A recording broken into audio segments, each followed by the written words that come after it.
Greetings, my chief. Step into MNEMO the lab, where mnemonics make med learning vivid.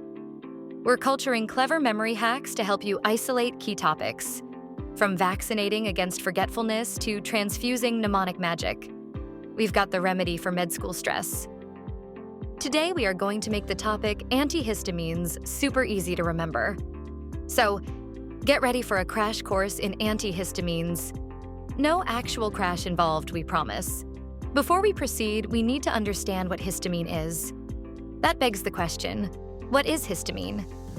Histamine is a chemical compound that plays a role primarily in allergic reactions.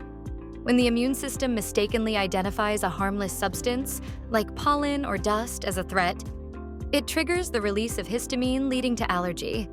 Beyond allergies, histamine also acts as a neurotransmitter, stimulates gastric acid secretion, and plays a role in regulating sleep and wakefulness.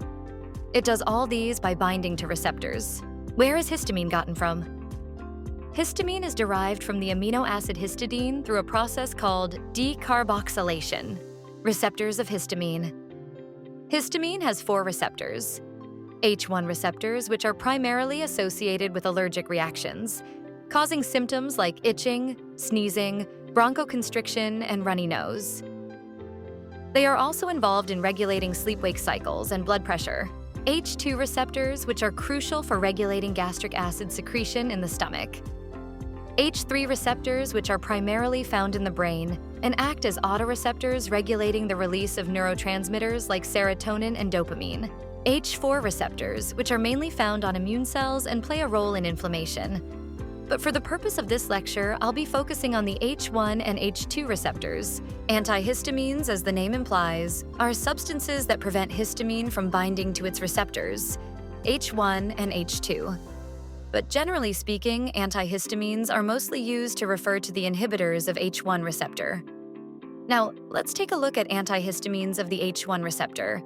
They are broadly classified into 2 main types: sedating, first generation, and non-sedating, second generation. First-generation antihistamines are called sedating because they have the ability to cross the blood-brain barrier and once in the brain can interact with histamine receptors, which are involved in regulating alertness and wakefulness. Case in point, they cause sleep.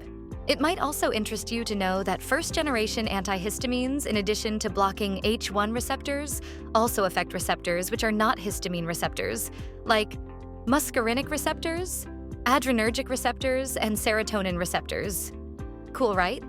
In the case of muscarinic receptors, they have an antagonist effect leading to anticholinergic side effects like dry mouth, blurred vision, constipation, and urinary retention.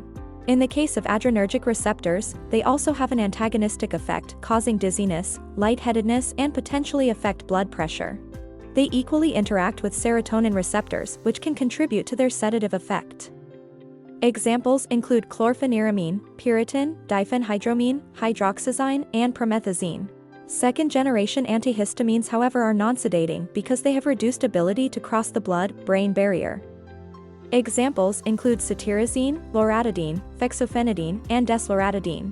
Antihistamines of H2 receptors, also known as H2 blockers, are a class of antihistamines primarily used to reduce stomach acid production. They include cimetidine, ranitidine, and famotidine.